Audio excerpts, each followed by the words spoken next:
When my son died, his wife inherited the house and $25 million, and then kicked me out, saying, "You're not welcome here anymore. Go die in the trash." But a few days later, the lawyer laughed and said, "Did you listen carefully to the will? What was in the will caused my daughter-in-law to faint from shock. Before we continue, please subscribe to the channel and write in the comments what time it is where you are now." The mahogany casket gleamed under the gray Texas sky, threatening rain that hadn't come yet. 37 people stood around my son's grave, their black clothes making them look like crows against the spring grass. I held Jeffrey's third-grade school photo in my weathered hands, the edges soft from years of touching. My boy was gone, 45 years old, and the cancer took him anyway. Zella positioned herself at the head of the casket, playing the grieving widow perfectly. Her black designer dress probably cost more than most folks here made in a month. Those manicured nails, painted dark red, rested on the polished wood like she owned it, like she owned everything. The minister was halfway through his speech about eternal rest when she moved. Her high heels clicked against the cemetery stones as she approached me, that calculated sympathy painted across her face. "Clyde," she whispered, but loud enough for Mrs. Henderson and the Johnsons to hear. Her perfectly manicured hand touched my arm. "I hope you don't think you'll be staying in my house after this." The words hit like ice water. Several mourners shifted uncomfortably, pretending they hadn't heard. But they had. Everyone had. I gripped Jeffrey's photograph tighter, feeling my jaw muscle tense. "This is my son's home, Zella." "Was your son's home." Her voice carried that sweet venom she'd perfected. "Now it's mine." Jeffrey left everything to his loving wife. Mrs. Henderson gasped softly behind her gloved hand. Obie Smith stepped closer, his weathered face hardening. These people had known Jeffrey since he was knee-high to a grasshopper. They'd watched him build his construction empire from nothing. "We haven't heard the will yet," I said quietly, keeping my voice steady despite the fire building in my chest. Zella laughed. Actually laughed at my son's funeral. "What's to hear? I'm his wife. Who else would he leave millions to?" The minister paused mid-sentence, clearly uncomfortable. Folks were staring now, some looking away in embarrassment. This was supposed to be about Jeffrey, about honoring his memory. Instead, this woman was turning it into her personal show. "The deceased was a generous man," the minister continued, trying to regain control of the service. "A pillar of our community a pillar who knew how to take care of his family," Zella interrupted, smiling at me with those cold blue eyes. "His real family." That's when I understood. This wasn't grief-talking or even greed. This was strategy. She'd planned this moment, chosen this public setting where I couldn't respond the way my blood demanded, where she could establish her narrative in front of witnesses. The minister finished his prayer while dirt began falling on Jeffrey's casket. Each shovelful felt like another piece of my heart breaking. But Zella's smirk, that triumphant little smile as she watched my face, that was burning itself into my memory. She returned to her widow performance, accepting condolences from people who'd known Jeffrey since childhood, playing the grieving wife while the real grief, mine, got shoved aside like yesterday's newspaper. As they lowered my boy into Texas soil, I made myself a promise. Whatever game Zella thought she was playing, she'd picked the wrong opponent. The rain finally started as the last shovelful hit wood. As the crowd dispersed toward their cars, I stayed behind. The gravediggers had finished their work, and Jeffrey's temporary marker stood crooked in the fresh dirt. I placed my single red rose on the mound, the same variety his mother had grown in our garden 30 years ago. Zella's laughter carried from across the cemetery, where she held court with a group of mourners, probably spinning her sob story about the poor widow's burden. The wind caught my gray hair, and arthritis sent familiar aches through my hands as I stared at that school photograph. Jeffrey at 8 years old, gap-toothed grin and cowlick that never would lie flat. When had that bright-eyed boy become the hollow-cheeked man I'd visited in that Houston hospital room? March 2023. MD Anderson Cancer Center. The smell of antiseptic couldn't hide the fear in that place. Jeffrey had lost 40 pounds by then, his expensive suits hanging loose on his shrinking frame. The experimental treatments weren't working, but he kept fighting, always fighting. "Dad, I want you to know, I took care of you," he'd said that day, gripping my hand with fingers that felt like bird bones. Whatever happens, you're protected. I hadn't understood then. Figured he meant the life insurance, maybe some savings account. Jeffrey had always been responsible, even as a kid, saving pennies in mason jars. But watching him struggle through those final months, I saw something else. Fear. Not of dying. Jeffrey wasn't afraid of much, but fear of leaving things unfinished, leaving people unprotected. The memory shifted backward 20 years earlier. Jeffrey, at 25, standing in what would become his first office, a rented space above Murphy's hardware store, with a folding table for a desk and dreams bigger than Texas itself. "I'll never be poor like we were, Dad," he'd promised, working 16-hour days to turn that $5,000 loan into something real. Building subdivisions across 3 counties, creating jobs, making families happy in homes his company constructed. Success came fast once it started. First million at 35, 10 million by 40, but the work never stopped. Jeffrey drove himself like a man possessed, chasing something I never quite understood. Maybe chasing away the memory of government cheese and second-hand clothes, of watching his mother count pennies at the grocery store. The photograph trembled in my arthritic hands. That last coherent conversation in February, 3 days before the end. Jeffrey's voice barely a whisper, but his words sharp with urgency. "She's not who I thought she was, Dad. Zella, I figured it out too late. Son, you're tired. The medicine, the will, I made sure you're protected. Promise me you'll fight if you need to." I'd promised, not knowing what I was promising. Figured it was the medication talking, or pain making him paranoid. Jeffrey died believing I understood, and I'd failed him in that final moment.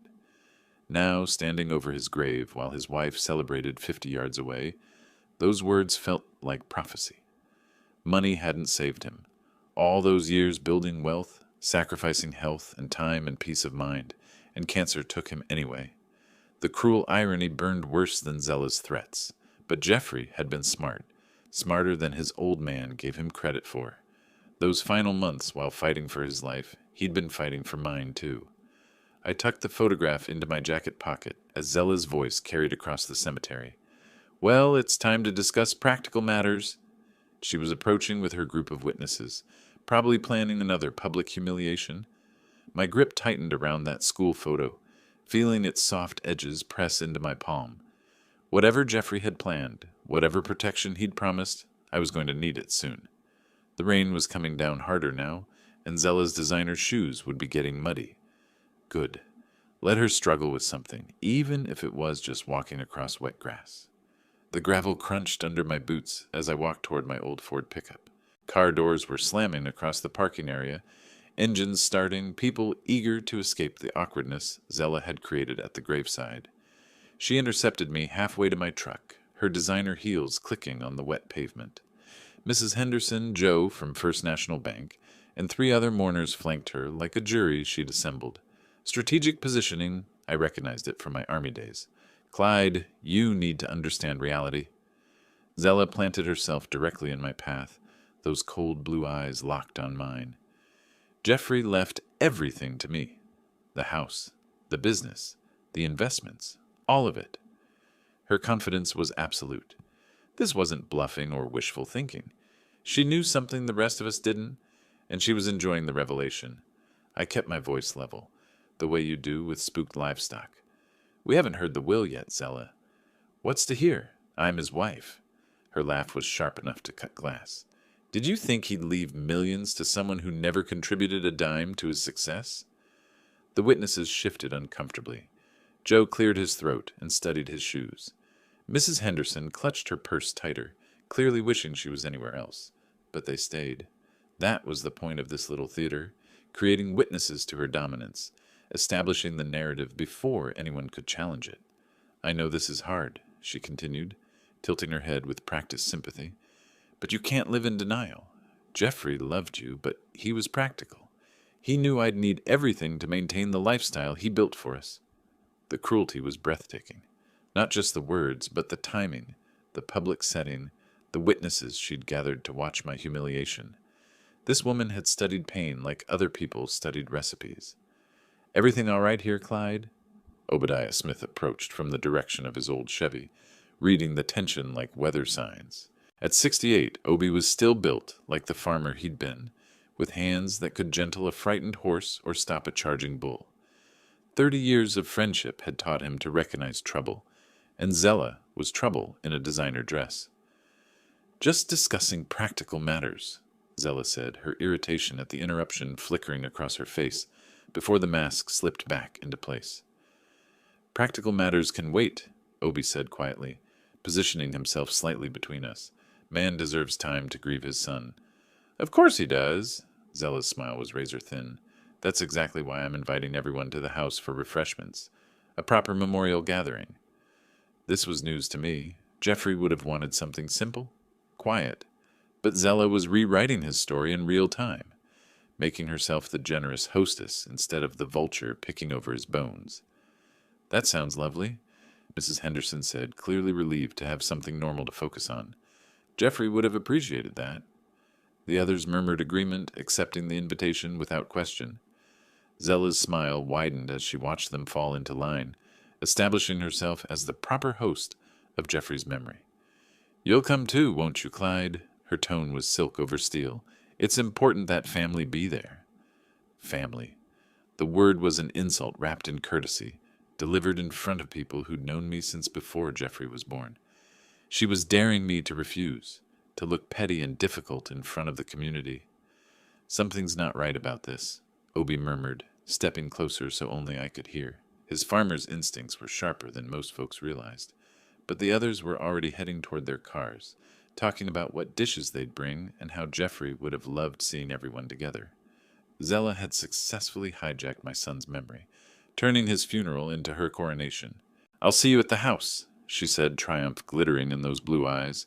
"After all, it's still your son's house for now." The emphasis on "for now" was deliberate, another small cruelty delivered with surgical precision. She climbed into Jeffrey's Mercedes, her Mercedes now, and pulled away, leading the caravan of mourners to what had been my home for the past 3 years. I stood in the cemetery parking lot, rain soaking through my jacket, watching taillights disappear down the main road. The funeral was over, but something else was beginning. Obi waited beside his truck, engine running but not leaving. "You coming, old friend?" I looked back at Jeffrey's grave one more time, then climbed into my pickup. Whatever Zella had planned for this memorial gathering, I wasn't going to face it alone. The 15-minute drive to the house felt like heading into battle, which I supposed it was. Cars pulled into the circular driveway one after another, gravel crunching under tires as we arrived at the Wells family home. Zella had beaten us here, of course, her Mercedes already parked prominently near the front steps. She emerged before most of us had even shut off our engines, suddenly energized in a way that made my skin crawl. "Please, everyone come inside for refreshments." Her voice carried across the driveway with theatrical projection. "I've prepared a proper memorial gathering for Jeffrey." I climbed out of Obi's truck slowly, my arthritic joints protesting after the long day. Something felt wrong about this whole situation. We hadn't planned any memorial gathering. In fact, Jeffrey would have hated all this fuss. "Since when did she plan a memorial?" Obi muttered under his breath, matching my pace toward the house. The Victorian mansion looked the same as always. White columns, wraparound porch, the climbing roses my late wife had planted 40 years ago. But Zella stood on those front steps like she owned every brick and board, which, according to what we'd just witnessed, she probably did. Mrs. Henderson raised her eyebrows at me as we approached. "Clyde, dear, did you know about this gathering?" "No, ma'am. This is news to me." Zella heard us talking and turned that practiced smile our direction. "I wanted Jeffrey's friends to have a proper chance to remember him. Surely you don't object to honoring your son's memory?" The way she phrased it made any objection sound selfish. Clever woman, this daughter-in-law of mine. Manipulative as a snake oil salesman, but clever. We filed into the house I'd called home for 3 years, the place where Jeffrey had been born, where his mother had died, where 3 generations of Wells men had lived and worked and loved. Now it belonged to someone who'd known Jeffrey less than 2 years. That's when I noticed the setup. Tables had been arranged in the dining room, covered with white linens I'd never seen before. Good china was set out, not the everyday dishes, but the wedding set that had been Jeffrey's mother's. Wine glasses sparkled under the chandelier, and expensive-looking bottles were already opened and breathing. This level of preparation didn't happen in the hour between the funeral and now. "She planned this," I whispered to Obi as we hung our coats in the front hall. "Before the funeral even ended," he agreed, his farmer's eyes taking in every detail. "Look at those flowers. Those aren't grocery store arrangements. Someone ordered these days ago." Zella swept through the rooms like a hostess born to the role, directing people to the living room, offering drinks, discussing the wine selection with authority. Every gesture screamed ownership, possession, control. "Please make yourselves comfortable," she said, gesturing toward Jeffrey's favorite armchair, the leather recliner where he'd spent his final months when the treatments made him too weak to work. "I'll bring everyone something to drink." Joe from the bank accepted a glass of red wine that probably cost more than most people's weekly grocery budget. "This is quite thoughtful, Zella. You prepared all this today?" Jeffrey always said hospitality was important. She poured herself a generous glass, her hands steady as a surgeon's. He would have wanted his friends to remember this day properly. Remember it properly, as if the funeral hadn't been enough, as if she needed to stamp her ownership all over Jeffrey's memory too. The doorbell rang, cutting through the murmur of conversation. Zella's eyes lit up immediately, and she practically bounced toward the front door. "That must be Mr. Thompson," she announced to the room, her excitement barely contained. "Now we can take care of the formal matters." Jasper Thompson entered carrying his official document case, his expression professionally neutral, but his eyes finding mine across the room. Something flickered there, a look I couldn't quite read, but it made my pulse quicken. The real business was about to begin. 23 people settled into the living room, finding seats on sofas, chairs, and anywhere else they could manage. The formal atmosphere felt heavy as tomb air. Jasper Thompson positioned himself near the fireplace, removing official documents from his leather briefcase with practiced efficiency. Zella claimed the wingback chair closest to the lawyer, smoothing her black dress and adjusting her pearl necklace. I took the corner chair near the window, the spot where I'd sat countless evenings watching Jeffrey work at his laptop. "I'll now read the last will and testament of Jeffrey Michael Wells," Thompson began, his voice carrying the weight of legal authority. The room fell completely silent, except for the soft rustle of papers. Dated February 10th, 2025. Witnessed and notarized according to Texas state law. Zella's foot began tapping against the oriental rug. Her fingers drummed against the chair arm. The woman could barely contain herself. Thompson continued with the standard legal language: declarations of sound mind, revocation of previous wills, appointment of executor.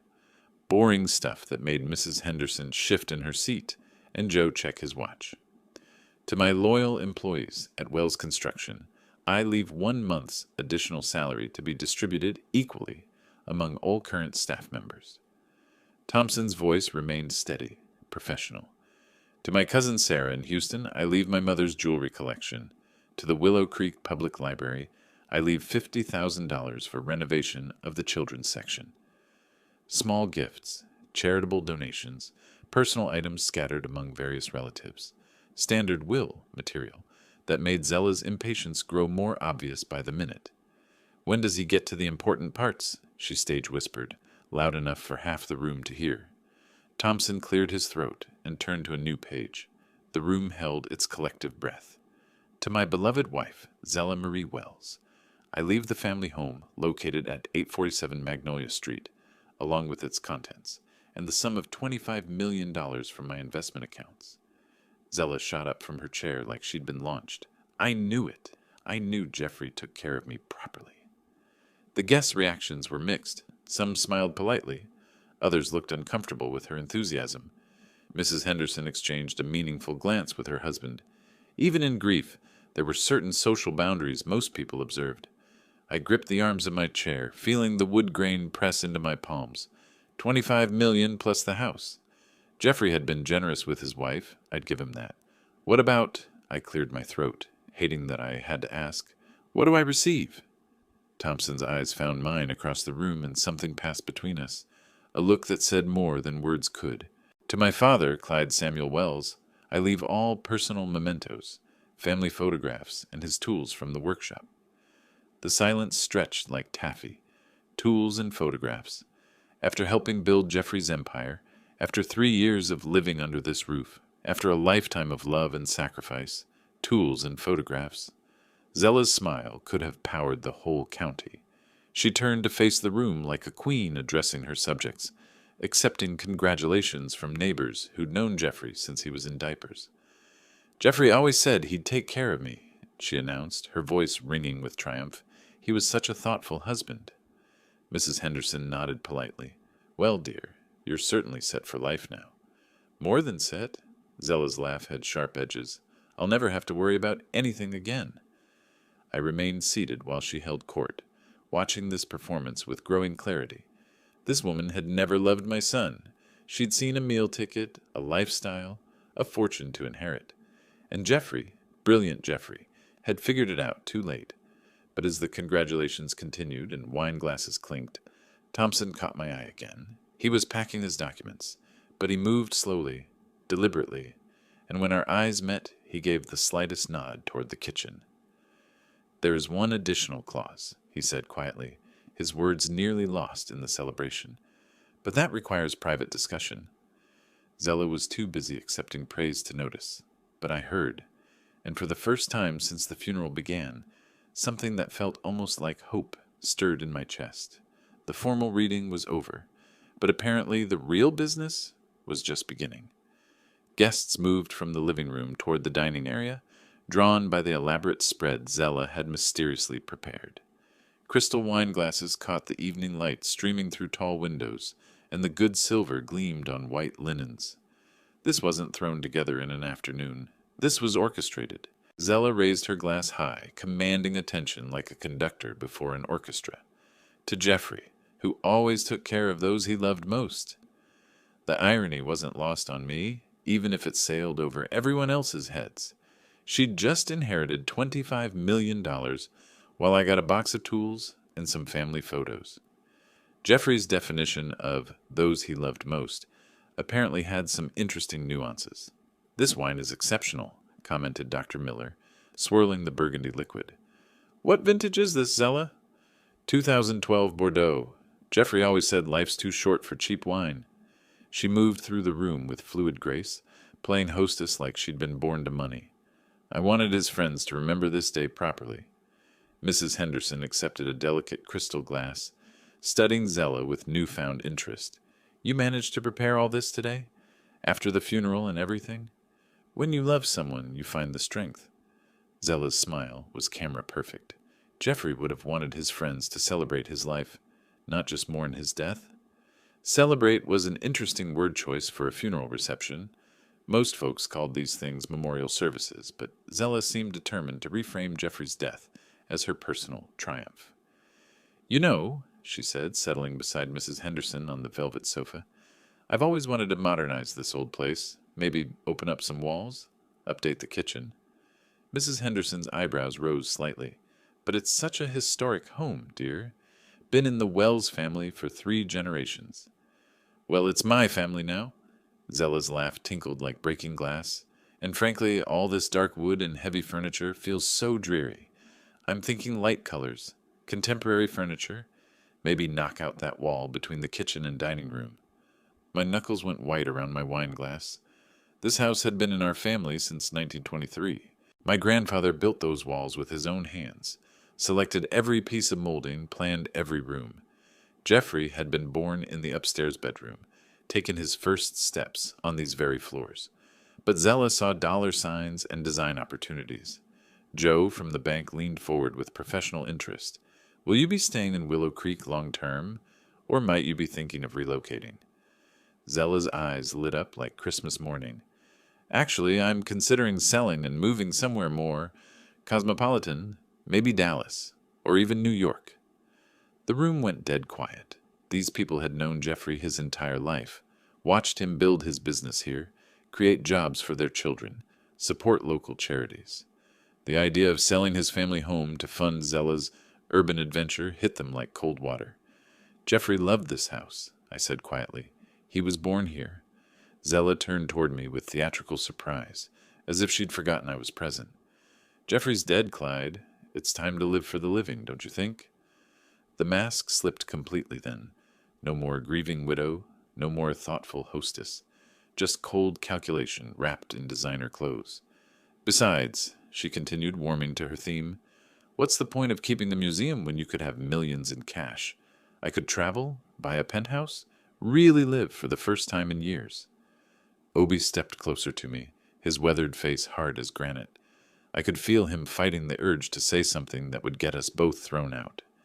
Mrs. Henderson began gathering her purse, clearly uncomfortable with the direction this conversation had taken. Well, I should be getting home. Early morning tomorrow. Others followed her lead, making polite excuses and heading toward the door. Within 20 minutes, Jeffrey's memorial reception had cleared out like smoke in a windstorm. Folks who'd intended to stay all evening suddenly remembered pressing obligations. I remained in my corner chair, watching this exodus with fascination. Zella had managed to alienate Jeffrey's entire social circle in one evening.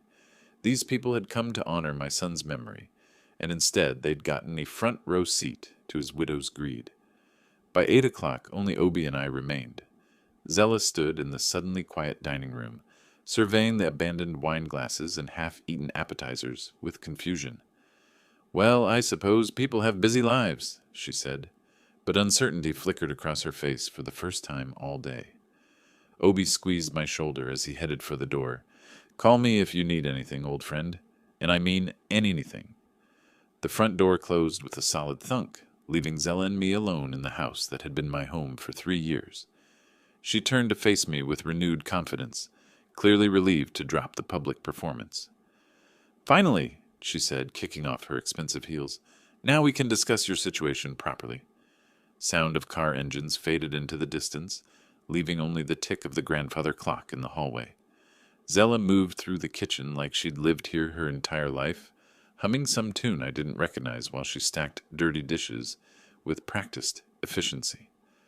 Well, that went better than I expected, she said, not bothering to look at me as she scraped leftover appetizers into the garbage disposal.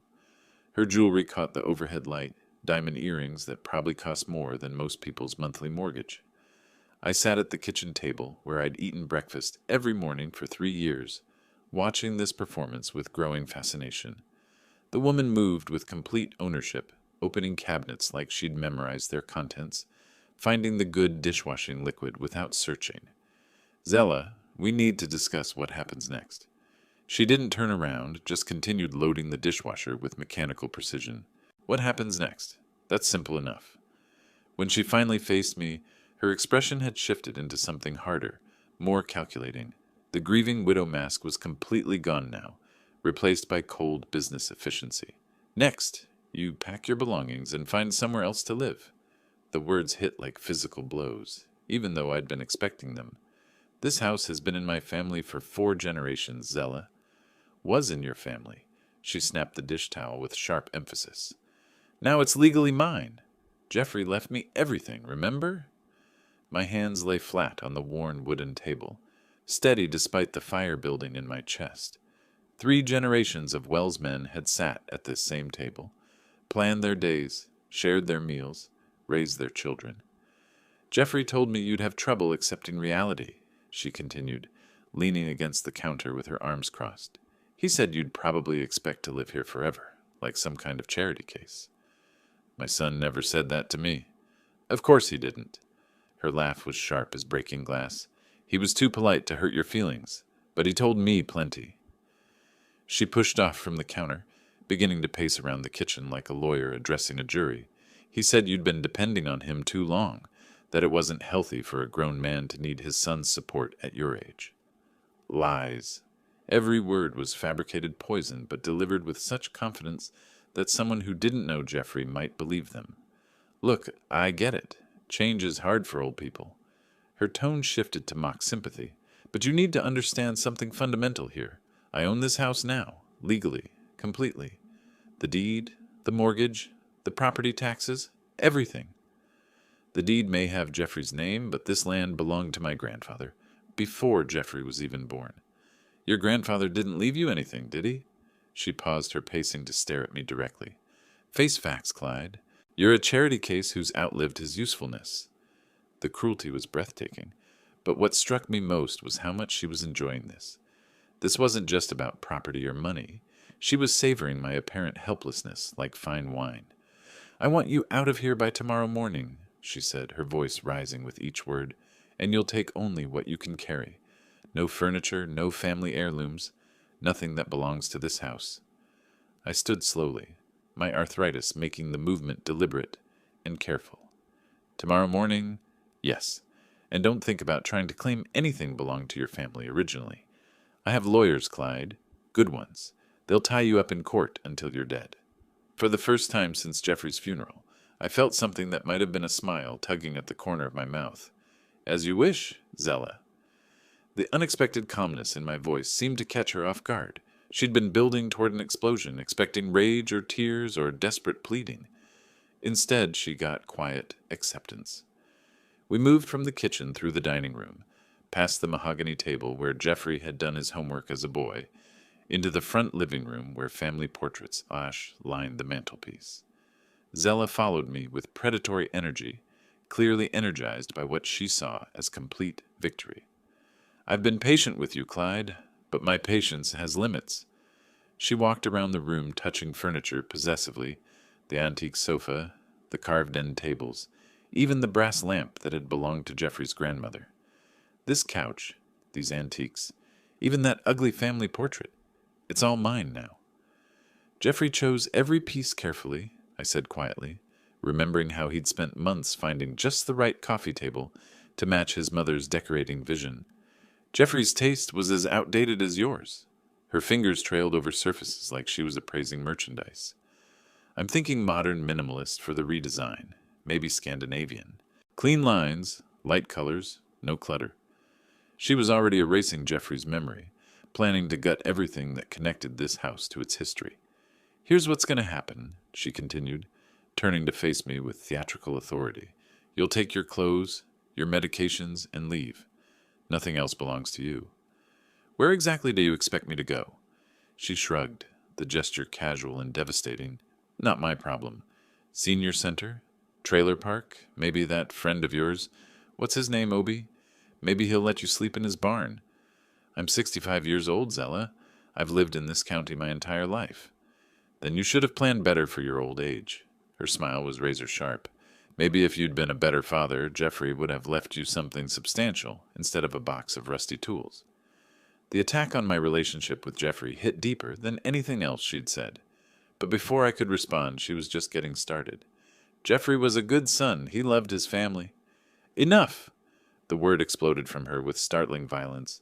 I'm sick of hearing about Jeffrey and his wonderful family and his precious memories.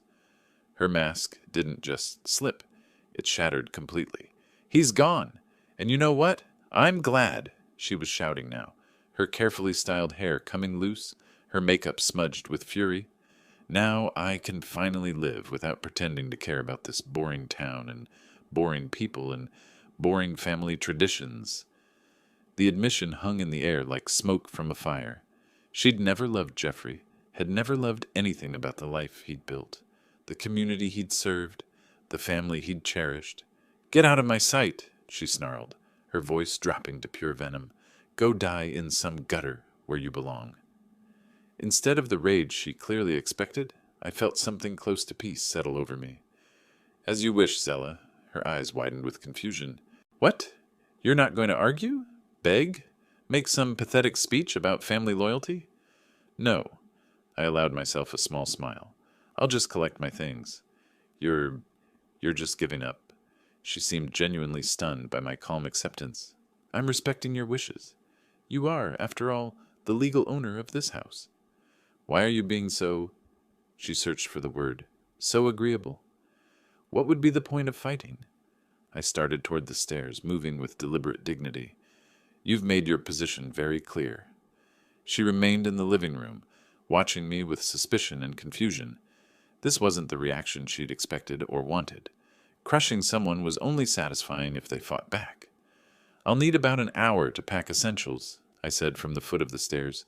Take whatever fits in 2 suitcases. That's it. That seems fair. I climbed the stairs slowly, feeling her eyes boring into my back. At the top, I paused and looked down at her.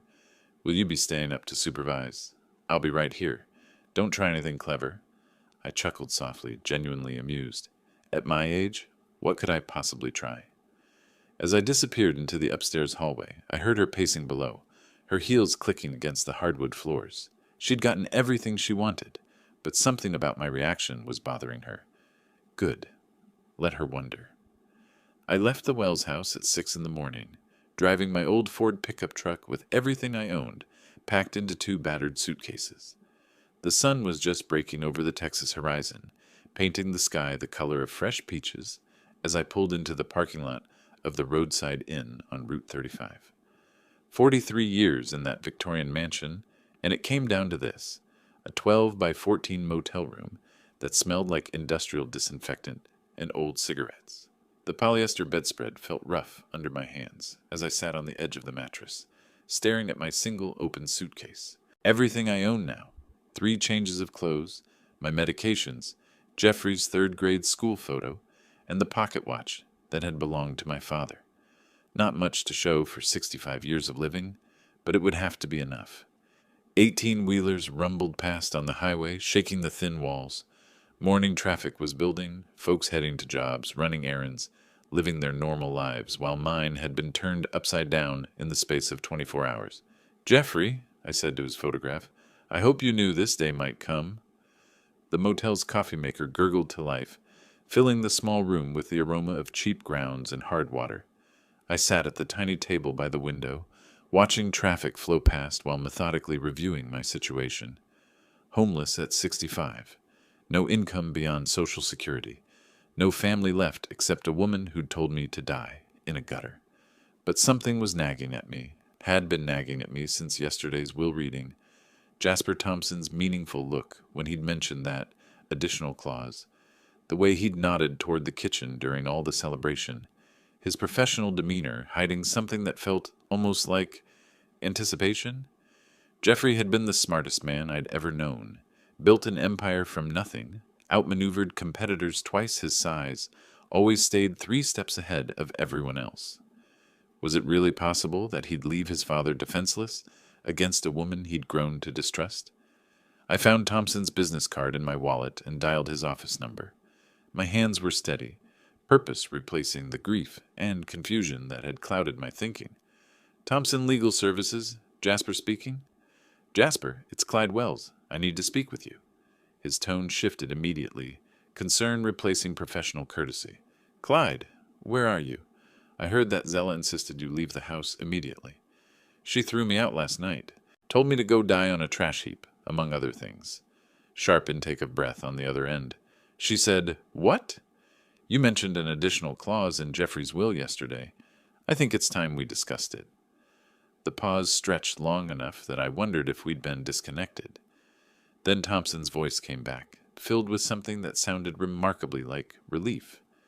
Yes, it definitely is time. Can you see me this morning?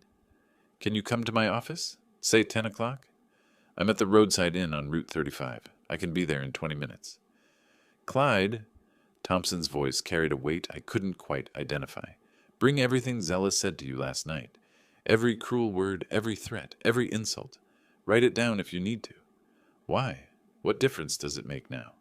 Because Jeffrey anticipated exactly this situation. Satisfaction colored his words now. Your son was even smarter than you knew. My pulse quickened. What do you mean? 10 a.m. sharp. And Clyde, you might want to bring a change of clothes back to town. Something nice for when we pay Zella a visit. The line went dead, leaving me staring at the phone with the first real hope I'd felt since Jeffrey's diagnosis. Whatever my son had planned, whatever protection he'd built into his will, it was about to be revealed. I showered, put on my cleanest shirt, and prepared to discover just how well Jeffrey had known the woman he'd married. I arrived at Thompson's office exactly at 10, parking my old pickup beside his familiar sedan. Downtown Willow Creek looked the same as always. Brick storefronts, American flags hanging limp in the still morning air, folks going about their Tuesday business like the world hadn't shifted under my feet. Thompson's office occupied the 2nd floor of the old Merchants Building, Wood-paneled walls lined with law books and family photographs. Jeffrey's portrait hung behind the desk, a formal shot from when he'd won the county's Business Leader Award 3 years back. "Clyde, you look tired." Thompson stood up from his desk, genuine concern creasing his weathered face. "How are you holding up at that motel?" "I've had better accommodations, but I'm managing." I settled into the leather chair across from his desk, noting how he seemed almost energized despite the early hour. "You seem almost pleased about something, Jasper." His grin was wider than I'd seen since Jeffrey's diagnosis. "Clyde, tell me, did you listen carefully to every word of the will reading yesterday?" "What do you mean?" "Zella got everything. The house, the money, the business. I got Jeffrey's old tools and some photographs." "That's what everyone thinks they heard." Thompson moved to the office safe, spinning the combination lock with practiced efficiency. "But sometimes the most important words are the ones people don't pay attention to." He withdrew a thick manila folder, handling it like precious cargo. "Your son was far more clever than Zella ever imagined." My pulse quickened as he laid the complete will on his desk, pages spread out like a roadmap to salvation. "Jasper, what are you not telling me?" Jeffrey knew exactly what kind of person he'd married. Thompson's finger traced down to the bottom of page 3. "Look here, section 15B, the fine print that everyone missed." I leaned forward, squinting at the legal text. The words swam into focus slowly, and when I understood them, my heart nearly stopped. "Read it aloud, Clyde." "The house and monetary assets transfer to my wife and Zella Marie Wells." I paused, processing the next phrase. "On the condition that she provides proper care and dignified housing for my father, Clyde Samuel Wells, until his natural death." The room went silent except for the tick of Thompson's desk clock. "Keep reading," he said quietly. "Should this condition be violated through eviction, verbal abuse, or failure to provide respectful treatment, the entire inheritance shall immediately revert to the Jeffrey Wells Cancer Research Foundation." My hands were shaking now. "Jasper, she threw me out. She told me to die on a trash heap." "I know she did." His satisfaction was unmistakable. "Because Jeffrey anticipated this exact scenario." "How could you possibly know what she said to me?" "Because your son instructed me to monitor the situation closely. He told me, Dad's going to need protection, and I won't be there to provide it." Thompson pulled out another document, a legal definition sheet. "The will specifically defines proper care as dignified housing, respectful treatment, and family consideration. Zella violated all 3 conditions within 36 hours. I felt tears building behind my eyes, grief and relief and overwhelming pride in my son's wisdom all mixing together. Jeffrey knew she would do this to me. "He loved you more than his own comfort, Clyde," he said. "Dad deserves better than I can give him while I'm fighting this cancer, but I can make sure he gets what he needs after I'm gone." The magnitude of it hit me like a physical blow. While fighting for his life, Jeffrey had been fighting for mine too. He'd seen through Zella's performance, anticipated her cruelty, and built legal protection around me like a fortress. "What happens now?" I asked, wiping my eyes with the handkerchief I'd carried for 40 years. Thompson was already gathering official papers, stamping documents with his notary seal. "Now we inform Mrs. Wells of her legal situation. The inheritance is null and void as of last night." "When do we tell her?" "This afternoon. Are you ready to face her again?" I straightened my shoulders, feeling strength return for the first time in days. Jeffrey's love was still protecting me, still fighting for me even from beyond the grave. More ready than I've been since this whole nightmare started. Thompson and I spent the lunch hour preparing copies of the complete will and legal transfer documents.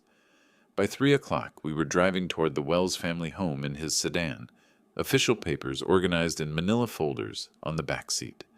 The Victorian house looked different somehow as we pulled into the circular driveway. Maybe because I now knew it didn't really belong to Zella, had never belonged to her, despite what yesterday's abbreviated will reading had suggested. Thompson rang the doorbell while I stood slightly behind him, holding the document folder. The sound of heels clicking on hardwood announced Zella's approach. "I'm not expecting anyone," she called through the door. When it opened, she appeared in casual clothes, designer jeans and a silk blouse, her hair in rollers like she'd been preparing for an evening out. The sight of me standing on what she considered her doorstep ignited immediate fury. "What are you doing here? I told you never to come back to this house." "Zella, we brought you something interesting," I said calmly. Thompson stepped forward with professional authority. "Mrs. Wells, we need to discuss your husband's will. There are some aspects you may have missed. The will was read yesterday. Everything's settled. You're both trespassing on my property." "Actually, ma'am, you may want to review the complete document before making that claim." Thompson extended the official copy toward her. Multiple pages, legal letterhead, raised seals. Clearly authentic legal documentation. She snatched it suspiciously. "What is this supposed to be?" "The full version of Jeffrey's last will and testament," I replied. "Not the abbreviated reading you heard yesterday." Zella scanned the first 2 pages, recognizing familiar text about charitable donations and personal items. Her confusion grew as she found everything matching her memory. "This looks the same as what you read before." "Keep reading," Thompson said quietly. "Page 3, section 15B. I watched her face carefully as she found the section, watched her expression shift from confusion to disbelief to something approaching panic. Her hands began trembling as she read Jeffrey's protection clause. "This is fake!" She screamed the words, spittle flying from her mouth. "This clause wasn't in the original will." "Yesterday you didn't listen to the complete reading," I said. "You were too busy planning your celebration." "You forged this. You added this section after Jeffrey died." Thompson's voice remained professionally calm. "Ma'am, I assure you this document is completely authentic. The original is in my office safe, witnessed and notarized according to Texas state law." "I want to see the original. This is fraud. This is impossible." She examined every page frantically, looking for signs of tampering, alterations, anything to support her desperation. But Thompson was meticulous. Every seal was authentic, every signature verified, every legal detail perfect. "Proper care and housing for my father," she read aloud, her voice dropping to a whisper as the reality began penetrating her shock. "You violated that condition approximately 36 hours ago," Thompson informed her, "when you evicted Mr. Wells and told him to, quote, die on a trash heap. This can't be legal. There must be some mistake, some loophole." I stepped forward, feeling Jeffrey's presence like a warm hand on my shoulder. "No mistake, Zella. My son knew exactly who you were." She looked between Thompson and me, understanding finally dawning in those cold blue eyes. The calculation, the planning, the legal trap, it had all been laid months before Jeffrey died. "He planned this," she whispered. "He actually planned this whole thing." "Perhaps we should discuss the legal implications inside," Thompson suggested. "This is a neighborhood after all." Zella nodded mechanically, stepping back from the doorway. Yes, come in." As we crossed the threshold into what had been my home for 3 years, I couldn't help observing how quickly the power dynamic had shifted. Yesterday, Zella had been the righteous property owner. Today, she was about to learn that ownership was far more complicated than she'd imagined. We gathered in the same living room where yesterday's will reading had taken place, but everything felt different now. Zella collapsed into the wingback chair she'd claimed as her throne, while Thompson and I took positions near Jeffrey's photograph on the mantelpiece. "Mrs. Wells, according to Section 15B of your husband's will, you have violated the inheritance conditions." Thompson's voice carried the weight of legal finality. "The entire estate, house, and monetary assets now transfers to the Jeffrey Wells Cancer Research Foundation." "This can't be happening." Zella's voice was barely above a whisper, her hands covering her face. "This can't actually be happening. By evicting Mr. Wells and telling him to die on a trash heap, you've nullified your claim to the inheritance. The will specifically requires dignified treatment and respectful housing. But I didn't mean it literally. It was just, I was angry. People say things when they're angry." Thompson consulted his legal notes. "The document specifies that verbal abuse constitutes grounds for inheritance forfeiture. Intent is irrelevant under Texas law." I settled into Jeffrey's favorite recliner, the leather chair where he'd spent his final months, too weak from treatments to work. The irony wasn't lost on me. Yesterday I'd been homeless. Today I was home.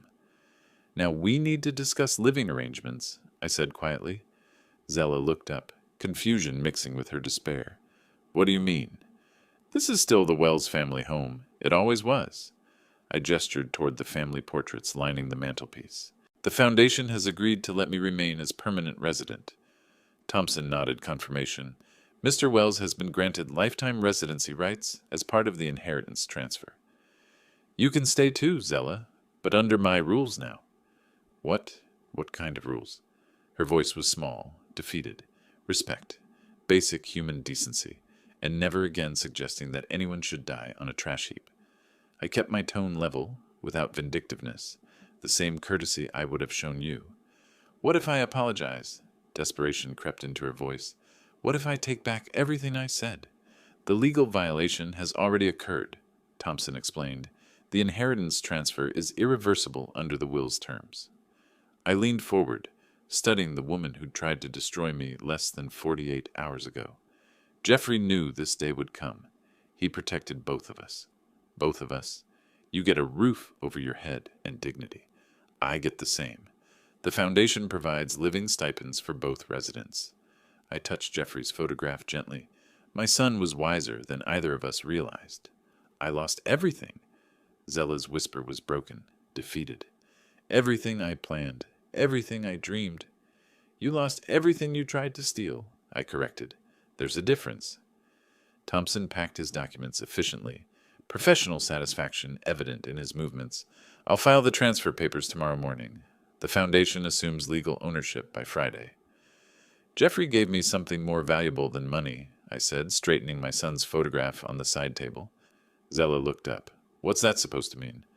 Justice, and the knowledge that he truly loved me. My voice caught slightly. He told me in the hospital, Dad, I took care of you. I didn't understand what he meant then. Your son spent months crafting this protection, Thompson added. He anticipated exactly what might happen and built legal safeguards around it. As Thompson prepared to leave, I felt a deep sense of completion. Jeffrey's love had transcended death itself, reaching forward through legal documents to shield me when I needed it most.